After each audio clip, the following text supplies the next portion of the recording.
Good morning students. देखिए बेटा, आप लोग को मैं जो हूँ माई चाइल्डहुड में पढ़ा रहा था, जो चैप्टर नंबर 6 था आपका प्रोस का। तो मैंने इसमें आपको एपीजे अब्दुल कलाम जी के बारे में स्टोरी बताई थी और मैं आपको यहाँ तक मैंने आपको बता दिया था। तो यहाँ से देख के लिखा हुआ है, the second world war broke out in 1939 when I was 8 year old. एक बार क्या हुआ, जब ये 8 साल के थे तो 1939 में यानी 1939 में सेकेंड वर्ल्ड वॉर हुआ। ओके, यानी द्वितीय विश्व युद्ध हुआ जब ये 8 साल के थे, ठीक है ना। फॉर रीज़न आई, और इस कारण के लिए क्या हुआ, इसी कारण क्या हुआ कि जो मैं था, I have never been able to understand, और मैं जो हूँ अभी कुछ भी समझने के लायक नहीं था, समझने के लायक अभी मैं नहीं था। A sudden demand for tamarind seed erupted in the market. अचानक से टैमराइंड सीड्स यानी कि जो इमली के बीज होते हैं उनकी मांग बहुत ज़्यादा मार्केट में अचानक से बढ़ गई। I use to collect the seeds and sell them to a provision shop on mosque street. मैं क्या करने लगा, सीड्स को कलेक्ट करने लगा और जो किराना की शॉप होती है, प्रोविज़न शॉप होती हैं जो मॉस्को स्ट्रीट में स्थित थी, वहाँ पे मैं उनको सेल करने लगा। A day's collection would fetch me the princely sum of 1 anna. एक दिन का जो कलेक्शन होता था, जो भी मैं पैसा कलेक्ट करता था, फेच मी वो मुझे आगे ले जाता था और मुझे क्या देता था, 1 आना देता था, 1 आना देता था, जो किसके बराबर होता है, जो एक प्रिंसली सम था, यानी एक बहुत ही अच्छा मेरे लिए धन था, जबकि बहुत ही कम रुपया था। ये आना क्या होता है, आना is a old currency of India. एक आना में जो है, एक आना में जो है आपका 6 पैसा होता है, 6 पैसा होता है, तो 6 पैसा भी मिलता था और उसे भी एपीजे अब्दुल कलाम जी क्या कह रहे हैं, प्रिंसली सम कह रहे हैं, यानी बहुत ही हैंडसम मनी बोल रहे हैं। My brother in law Jalaluddin would tell me story about the war. मेरे जो ब्रदर इन लॉ थे, इनके जो ब्रदर इन लॉ थे जिनका नाम था जलाउद्दीन, वो जो है स्टोरी जो है वो बताते रहते थे, किसके बारे में, अबाउट द वॉर, ये जो युद्ध है उसके बारे में इनको बताते रहते थे, क्योंकि ये अभी छोटे थे। Which I would later attempt to trace the headline in Dinamani, जिसको बाद में मैंने जो है उसकी दीना मनी की हेडलाइंस में पढ़ा। अब ये दीना मनी क्या है, Dinamani is a Tamil newspaper. तो ये तमिल न्यूज़ पेपर है दीना मनी, और जिसको जो है इन्होंने बाद में उनकी हेडलाइंस में पढ़ा कि जो इनके ब्रदर इन लॉ थे जलाउद्दीन, जो जलालुद्दीन जो इनको पढ़ाते रहते, वो पढ़ाते थे, पढ़ाते कह रहा हूँ, जो वार के बारे में बताते रहते थे, तो उसको आगे चल के एपीजे अब्दुल कलाम जी ने उन्हीं बातों को दीना मनी न्यूज़पेपर में पढ़ा। Our area being isolated was completely unaffected by the war. हमारा जो एरिया था वो अभी एकदम आइसोलेटेड था, एकदम अलग था, अनअफेक्टेड था, उस पर कोई भी अभी कोई प्रभाव नहीं पड़ रहा था किस चीज़ का, वार का, यानी कि जो भी युद्ध हुआ था उसका कोई भी इफेक्ट जो है वो इनके एरिया पे नहीं पड़ रहा था। तो अगर आप देखेंगे भी मैप में, तो तमिलनाडु जो है उससे रामेश्वरम जो है वो एकदम अलग है ना, एकदम नोक पर था, तो नोक पर होता है तो वो एकदम अलग होता है, इसलिए वॉर का उस पर कोई भी इफेक्ट नहीं पड़ रहा था। बट सुन, लेकिन जल्द ही क्या हुआ कि India was forced to join the allied force. लेकिन जल्द ही क्या हुआ कि इंडिया जो है उसको भी ज्वाइन करना पड़ा, किसको, एलिट फोर्स को ज्वाइन करना पड़ा। अब what is elite force, elite force जो होता है बेटा, यूके यूएसए और आपका रसिया, यूके यूएसए और यूके, अमेरिका और रसिया, ये 3 जो आपके कंट्री हैं, ये आपस में एक साथ थी, बाकी जो है एक तरफ अलग थी, जैसे इटली विटली और जर्मनी वो सब एक तरफ थी और दोनों के बीच में फ़ाइट हुई थी। तो यूके, यूएसए और रसिया की जो फोर्स थी, जो उनकी सेना थी, उसको एलिट फोर्स कहा गया। तो आगे चल के क्या हुआ कि इंडिया को जो है, इंडिया में पहले से ही उनका राज था अंग्रेज़ों का, तो उन्होंने क्या किया कि इंडिया को भी एलिट फोर्स में ज्वाइन करवा दिया, and something like state of emergency was declare. और इस वजह से क्या हुआ कि इमरजेंसी जो है वो डिक्लेयर कर दी गई। देखिए जब कभी भी युद्ध होता है, बाढ़ का समय होता है, तो वहाँ पे आपातकालीन स्थिति लगा दी जाती है, इमरजेंसी डिक्लेयर कर दी जाती है, राष्ट्रपति शासन लग जाता है, ठीक है ना, कर्फ्यू जैसा माहौल हो जाता है। The first casually came into the form of the suspension of the train halt of the Rameswaram station. सबसे पहला जो सबसे बड़ी दिक्कत आई, जो घटना घटी, वो क्या था? सस्पेंशन था। सस्पेंशन में अब विलम्ब होने की दिक्कत हो गई थी। सस्पेंशन मिस होता है विलम्ब होना, देर हो जाना, क्योंकि जो ट्रेन की जो हॉल्ट मिस होता है स्टॉप, कि जो ट्रेन स्टॉप था, जो रामेश्वरम स्टेशन पे हर बार गाड़ी आती थी और रुकती थी, अब है ना, तो अब क्या होने लगा कि the newspaper now had to be a bundle. तो अब क्या होने लगा कि जो ट्रेन आती थी और जो रामेश्वरम स्टेशन पर रुकती थी, अब वो रुकेगी नहीं, मतलब वो सीधा चलती ही चली जाएगी, है ना। The newspaper now had to be a bundle, और जो न्यूज़पेपर जो है अब जो है उसको बंडल किया जाता था, दे दिया जाता था जरा गाड़ी रामेश्वरम स्टेशन पर रुकती थी। And thrown out from the moving train on the Rameswaram road between the Rameswaram and the Dhanushkodi. तो जो न्यूज़पेपर होता था वो बंडल कर दिया जाता था और चलती हुई मूविंग करती हुई जो ट्रेन थी उसी से ही फेंक दिया जाता था। कहाँ? रामेश्वरम रोड पर। रामेश्वरम से धनुषकोडी, धनुषकोडी एक जगह पड़ती है, तो जहाँ से भगवान राम ने जो है वो पुल बनाना चालू किया था, उस जगह को जो है धनुषकोडी कहते हैं।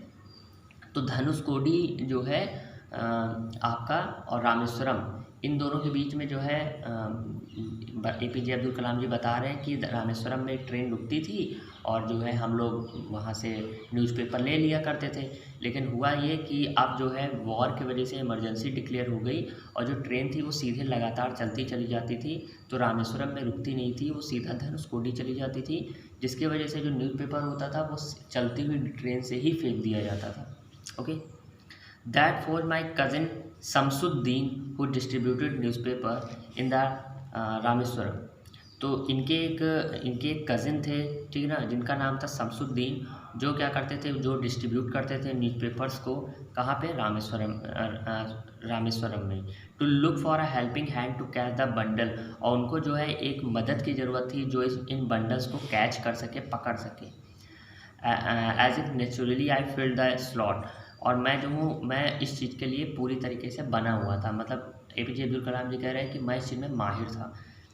शमसुद्दीन कि मैं जल्दी से कोई भी बंडल फेंका जाता था मैं फटाफट पकड़ लेता था। Shamsuddin help me earn my first wages, जो शमसुद्दीन थे यानी जो इनके कज़िन थे, उन्होंने इनकी पहली वेजेस यानी पहला इनका जो भाड़ा था, पहला जो इनको धन था, जो मनी मिली, जो इनकी कमाई हुई, उसको कमाने में बहुत ज़्यादा इनकी मदद करी, ठीक है, किसने? शमसुद्दीन ने।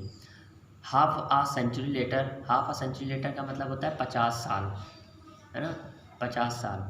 सेंचुरी मीन्स होता है 100 साल, और 50 साल का मतलब होता है हाफ सेंचुरी। तो हाफ सेंचुरी लेटर यानी 50 साल बाद I can still feel a surge of the pride to earn my own money for the first time. 50 साल बाद भी जो है जब ये जो है प्राइड फील करते हैं बहुत ज़्यादा अपनी कमाई पर, जो इन्होंने कमाया था उस धन को पहली बार जो इन्होंने जो धन कमाया था वो उस न्यूज़पेपर से, तो उसका जो प्राइड है, उसका जो गर्व है, वो आज 50 साल बाद भी ये क्या करते हैं, उसे बहुत ज़्यादा प्राइड फील करते हैं कि मैंने वो धन कमाया था। ओके, आगे देखते हैं। लिखा हुआ है कि every child is born with some inherited characteristics into a specific socio economic and emotional environment and trained in certain way by the figure of authority. देखिए, प्रत्येक बच्चा जो है वो जन्म लेता है अपने इनहेरिटेड कैरेक्टरिस्टिक्स के साथ, यानी कि जो पूर्वजों के, इनहेरिटेड मीन्स होता है पूर्वजों के जो कैरेक्टरिस्टिक्स हैं, जो आचरण हैं, उनको लेकर, है ना। उनमें एक सोशल इकोनॉमिक भी होती है या इमोशनल इन्वायरमेंट भी उसके अंदर होती है। And trained in a certain way by the figure of the authority, और वो जो बच्चा होता है उसको ट्रेंड किया जाता है एक फिगर ऑफ अथॉरिटी के द्वारा। अभी what is figure of authority? Figure of authority का मतलब होता है जो आपका पालन पोषण करता है, जो आपको अच्छी सी बातें बताता है, अपब्रिंगिंग करता है। आई inherited honesty and the self discipline from my father. तो मैंने जो है जो ऑनेस्टी थी यानी जो ईमानदारी थी और सेल्फ डिसिप्लिन यानी जो हमारे अंदर का जो डिसिप्लिन था खुद का, वो मैंने अपने पिताजी से पाया फ्रॉम माई मदर। और जो अपनी माँ से पाया वो क्या पाया, फेथ यानी विश्वास, विश्वास जो पाया किसमें, गुडनेस यानी अच्छाई में, एंड डीप काइंडनेस और जानते हो दयालुता पाई। मतलब ये बता रहे हैं कि अपने पिताजी से मैंने क्या क्या पाया, ऑनेस्टी पाई और डिसिप्लिन पाया, और जबकि अपनी माँ से जो है वो क्या पाया, फेथ पाया इन गुडनेस यानी गुडनेस में विश्वास पाया और दयालुता पाई। So did my 3 brothers and sister, और यही चीज़ मेरी 3 भाई और बहनों ने भी पाई। I had 3 close friend in my childhood. अब यहाँ पे जो है APJ अब्दुल कलाम जी अपने दोस्तों के बारे में बताने जा रहे हैं। वो कह रहे हैं बचपन में मेरे 3 जो है वो बहुत ज़्यादा क्लोज फ्रेंड थे। एक का नाम था